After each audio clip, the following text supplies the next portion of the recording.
Welcome back to the Tech Talks Daily Podcast. I'm your host, Neil C. Hughes, and every day we try and demystify areas that we're all surrounded by that are being completely transformed by technology. And sometimes the industry in question is complex. The technology behind it all that makes it all possible, that is even more complex. It can be very daunting from people outside of that industry to learn and understand what is going on, how that industry is being transformed, and the real-world impacts it's having on each and every one of us. And today I'm going to be joined by Kate Leaman, Chief Market Analyst at AvaTrade's.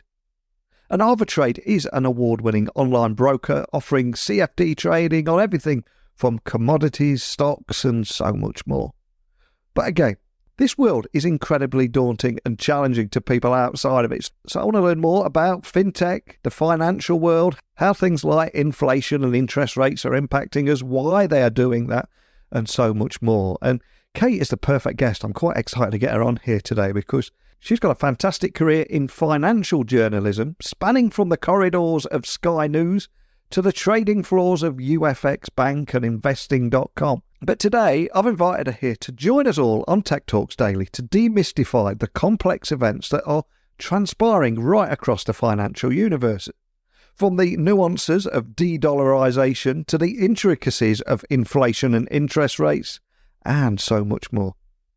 But I also want to learn more about Kate, her story, and how it was shaped by not just her role as an analyst, but also as an avid trader herself. So buckle up and hold on tight as I beam your ears all the way to Tel Aviv, where Kate is going to join us today.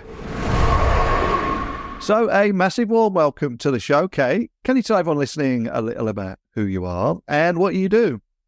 Sure. So I'm Kate Leaman. I'm the Chief Market Analyst at AvaTrade's. So basically, my responsibility is to build a bridge between our traders and the financial markets.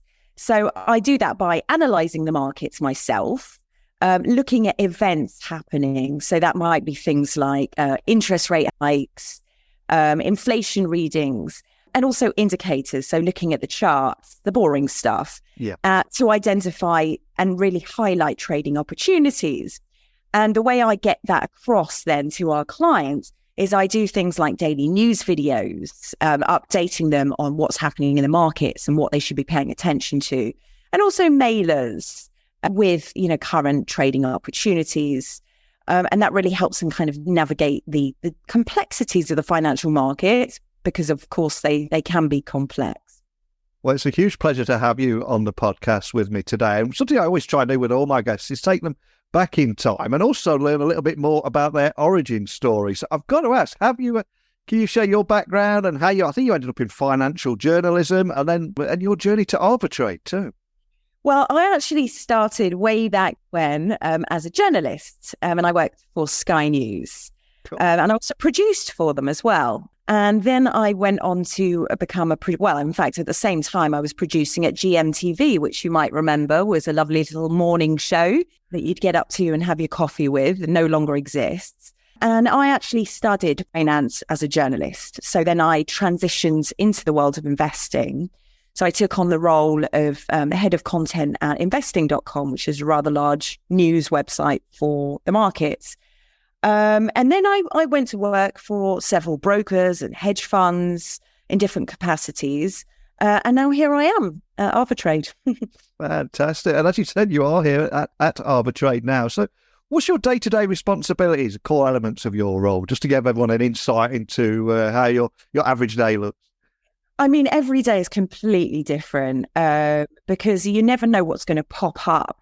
For instance, when there's new themes in the market, things like AI, of course, came out of nowhere for many of us. Probably not for you as you're heavily involved in the tech sector. But so suddenly everything shifts and we have to change our focus. And then we focus on things like seasonal trading when the summer comes. And my job basically is to get this kind of information across to the clients in as interesting a way as possible, because of course we have all kinds of clients. We've got very established traders or professional traders, but a lot of newbies that don't necessarily know the markets, but do realize that it's a good time to start putting their money to work, or at least trying to. So I represent the company in media interviews, conferences, public events. And my job basically on a day-to-day basis is to communicate the market views of the company and insights to external audiences.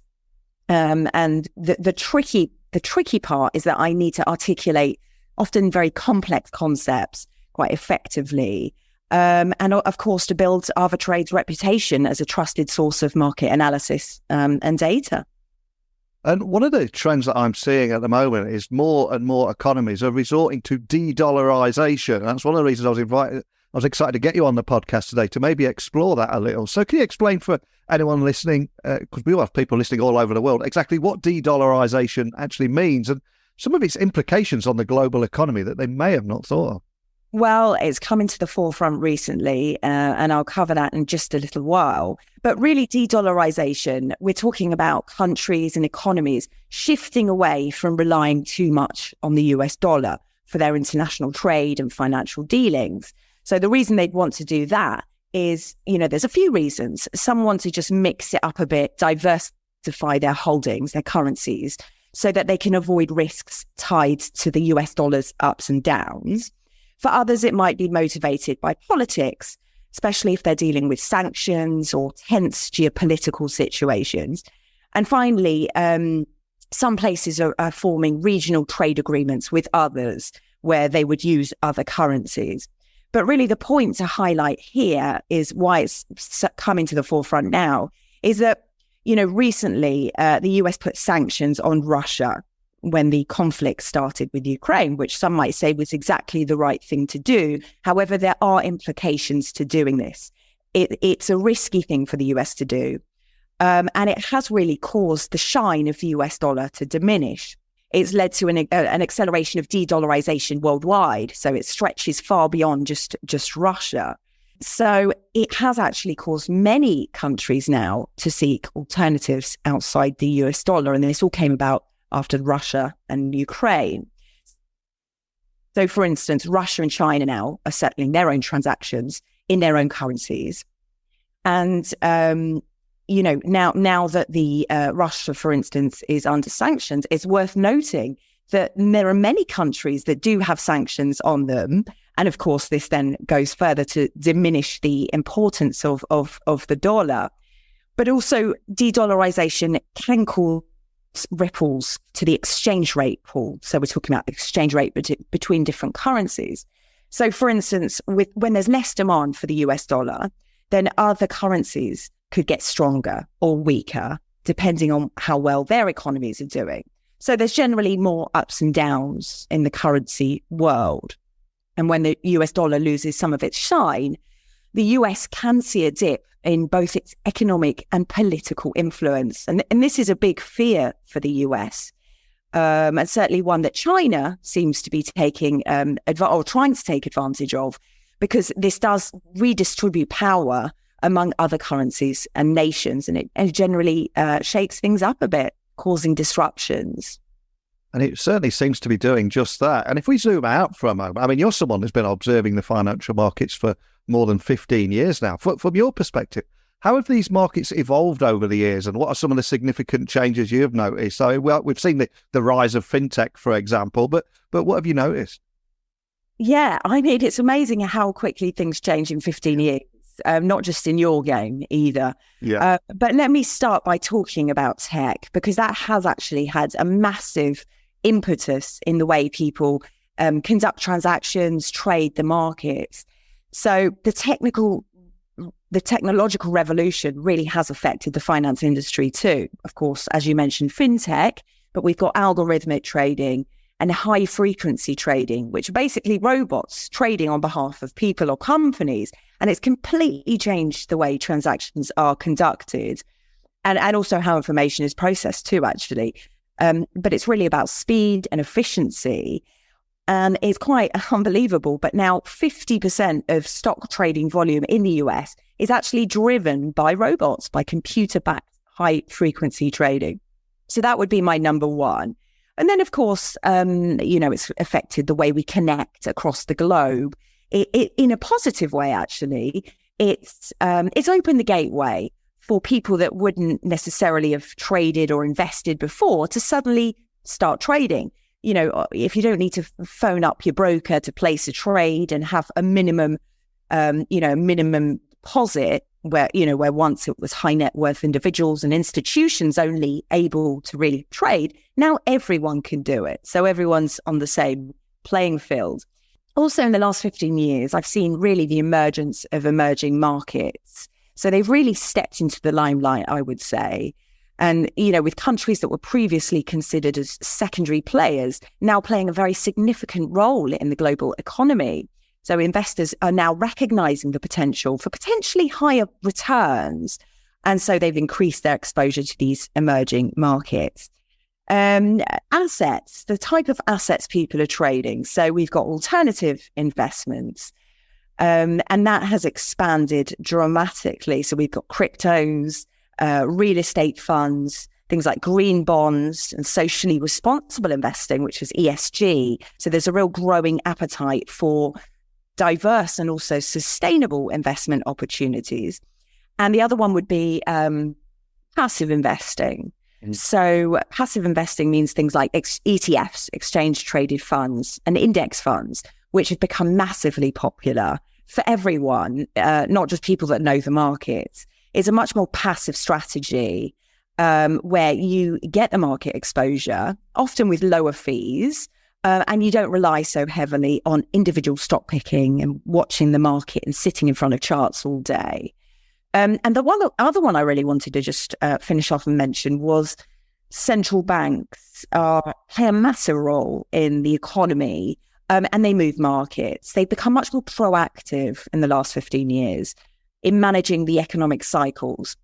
So we've witnessed a huge era, a real era of unprecedented quantitative easing, unconventional monetary policies with central banks stepping in, playing with the interest rates, hiking, lowering, doing all they can to try and stabilize economies and financial systems. And of course, that plays a massive impact on the markets too.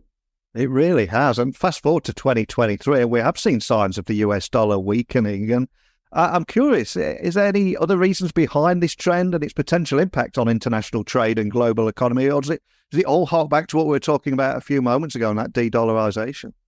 Well, it goes above and beyond, actually, but it has been a super hot topic lately. Yeah. There are a few reasons, actually, behind this. Now, first of all, you've got the US Fed, so the Federal Reserve's monetary policies, again, so when they raise interest rates and quantitative easing. So if you remember during COVID, during all the lockdowns, they were pumping money in and basically handing out like lumps of cash to people. And that can make the dollar less appealing when there's money being pumped into the system. Then there's the trade balance. So, for instance, if the US is importing more than it's exporting, we call that a trade deficit, then that puts pressure on the dollar, potentially weakening it too. And of course, inflation. You cannot, unless you've been under a rock, you've probably heard about inflation regularly, and you've definitely felt it in your pocket. But higher inflation rates in the US versus other countries have chipped away at the dollar's value. And what it means is, a weaker dollar it's a bit of a mixed bag, actually. So for US exporters, it could be a good thing because they can get a boost as their goods become cheaper for foreign buyers. And of course, tourists from abroad, if the US dollar suddenly is cheaper, they might start flooding in since they can buy more dollars with their own currency. But then on the other hand, when the dollar does take a hit, imported goods get pricier for those that live in the US. And of course, then there's the ripple effects on the financial markets. So obviously the US dollar is like the superhero of currencies as the primary reserve currency worldwide. So when it's feeling weak, investors start to rearrange their portfolios. And this causes capital flows and then a whole lot of market ups and downs. So the weakening dollar situation isn't just a blip on the radar. It's really got implications for everything from international trade, inflation, the global economy. It is a very big deal, and it's one worth keeping your eye on. And you mentioned two areas there that will have impacted every single person listening to this episode today, and that is inflation and interest rates. And they are often interconnected. So can you expand a little on their relationship and maybe some of the recent trends that you've noticed in these areas and how they're affecting the average consumer and equally investor too? Absolutely. So inflation in short is when the price of stuff just keeps going up. So that's high inflation. And what that means is our money can't buy as much as it used to. And of course, interest rates are closely intertwined. So here's how they play together.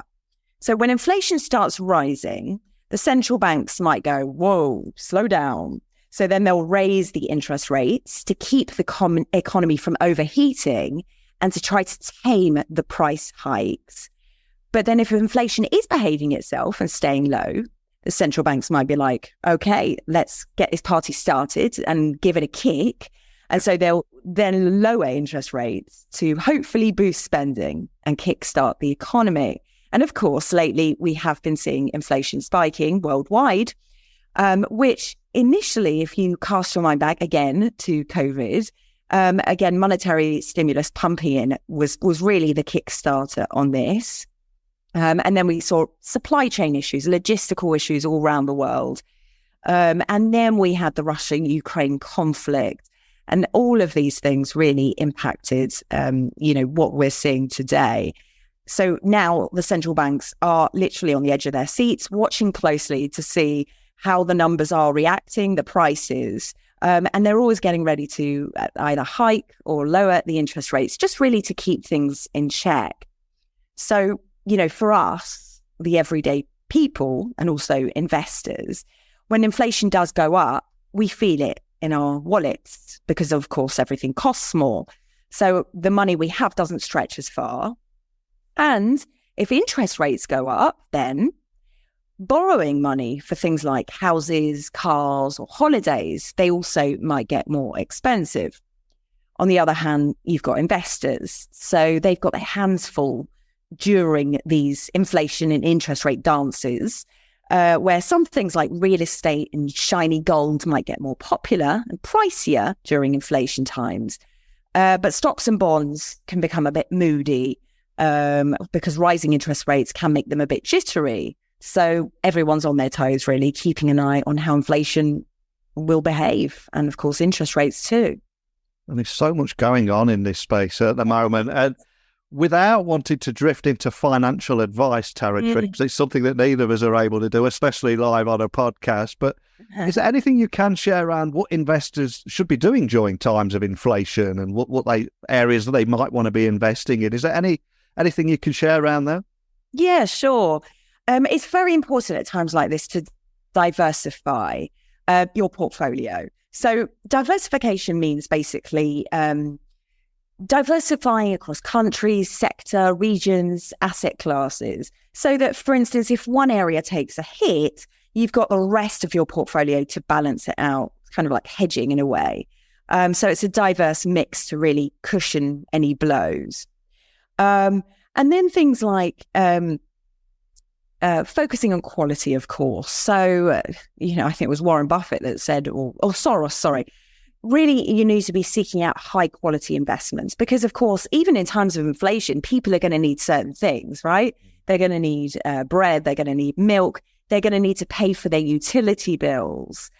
So, of course, the things that people must have are the things that are worth looking at. And the luxury items are probably the first that will take a hit. It's as an investor in times like this, it can get a bit nerve-wracking. There's loads of volatility. So it's very important to just keep your mind about you. And emotions play a big role, actually, in trading. We're often led by our emotions. Trading can be exciting. It can raise your adrenaline. It can make you fearful, greedy, all of these things.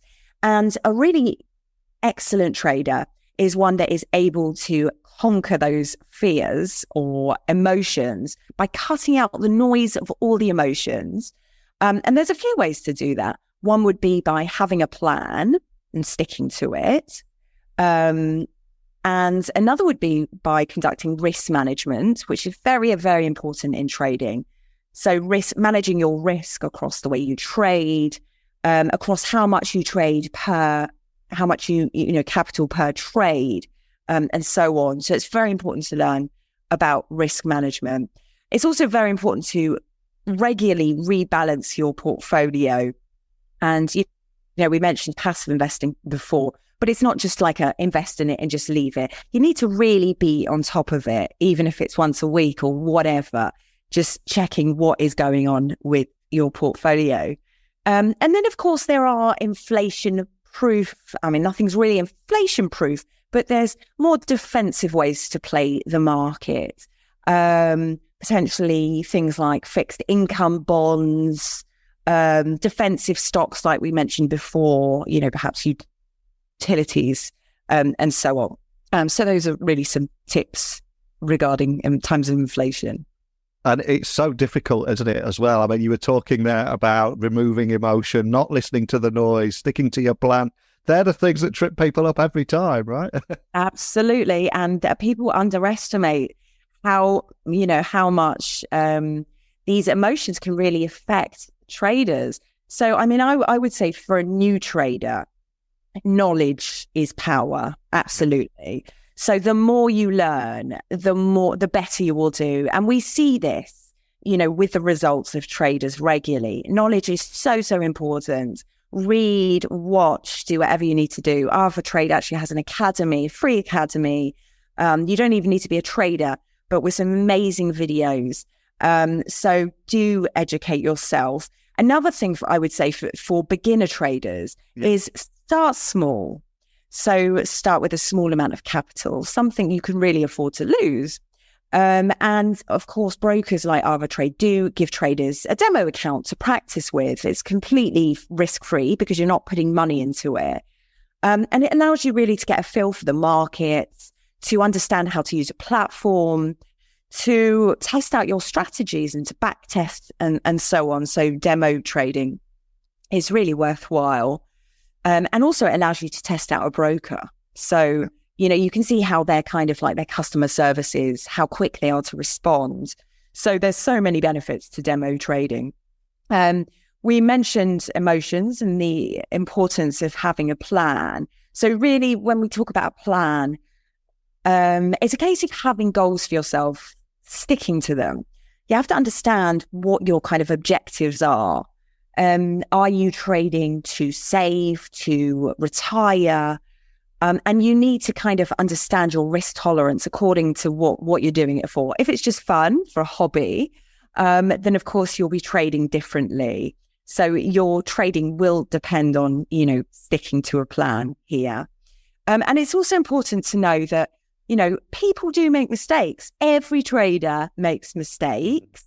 The ultimate goal is trying to make less mistakes and more good trades, obviously, greater volume of profit than loss. And that's really what it all comes down to. But mistakes will happen. And again, don't let that affect your emotions. Just move on. The other thing I would say is communities for traders are very worthwhile. Talking to like-minded traders, sharing your experiences and learning from others. And there's a variety of ways you can do that, obviously, through forums, social trading apps. AvaTrade offers one. Most brokers offer them, social trading apps, and it really gets communities together talking. And also, for those of you that don't necessarily know how to trade yet, there are copy trading products and platforms which basically allow you to draw from the wisdom of other, hopefully more experienced traders. And you can check them out. You can see what they're trading. You can see their results and their risk tolerance and make sure it aligns with yours. And basically follow their trades and copy their trades automatically. So that will still give you exposure to the markets while you're maybe sitting back, learning and getting involved. And finally, my last word on this would be prepared for volatility. Volatility is, sharp price spikes. It happens. So don't put all your eggs in one basket. Coming back to risk management, start slowly and work your way up until you feel more confident about what you're doing, basically. And also take breaks. breaks, you know. If you need to take breaks, do so, because it can get a bit overstimulating sometimes. So so that would be my advice for newbies.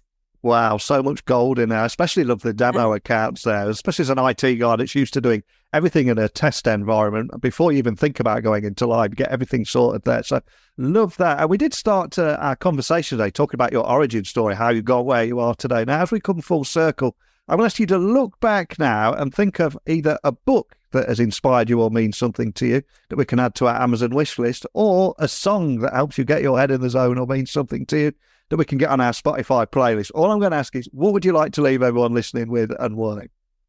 Okay, well, I think you'll guess the reason why. But the song is called Money. Yes. By the great Pink Floyd. Obviously, it's an absolute classic. But also, obviously, the lyrics capture the essence of finance.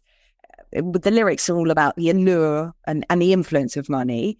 But it's a timeless track, and it really gets you in the mood for a day of analysing the markets and making smart financial moves. And for a moment now, I thought you were going to say ABBA, so I'm relieved that you went for that. You can go for that too.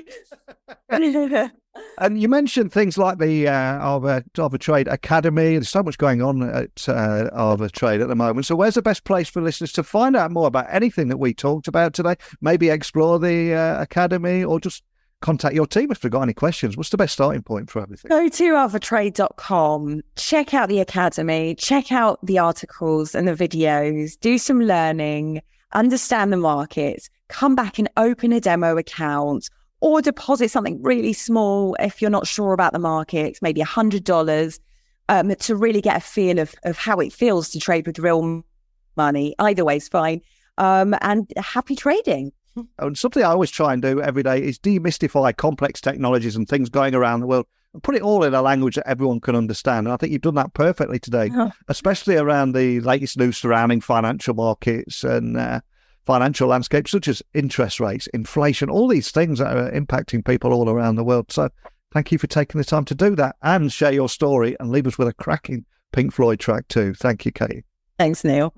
What a rich tapestry of insights. I cannot express my gratitude to Kate enough for coming on here today, shedding light on the intricate dynamics of the financial markets, the technology that makes it all possible, and also offering us a front row seat to her expert analysis. And as we navigate these turbulent economic times, I think understanding the reasons behind the fundamental shifts in the global economy has never been more important. And if you wish to delve a little bit deeper or seek expert opinions on emerging financial news stories, I would imagine Kate is your go-to person at AvaTrade. And for everyone listening, remember, in the financial world, knowledge is not just power, it is your anchor. So maybe check out that academy that Kate was talking about. And equally, if you've got any questions you'd like to ask me or Kate, or you'd want to come on the podcast and talk about something else. Maybe it's technology and how it's impacting alternative investments. Over the months here on this podcast, I've spoken to people in alternative investments in everything from sneakers to wine to watches. The list goes on. So I'd love to carry on this conversation with each and every one of you. So if you want to ask a question, you've got something you want to share, email me, techblogwriter@outlook.com, Twitter, LinkedIn, Instagram, just at Neil C. Hughes. I'm the easiest guy in the world to find. If you want to sit down and have a conversation with me, I'd love to do that too. But enough rambling from me. I'll be back bright and early tomorrow morning. We'll demystify a completely different industry and the technology that's impacting it. And I cordially invite you to join me where we'll do it all again. But more than anything, just thank you for listening today. And until next time, don't be a stranger.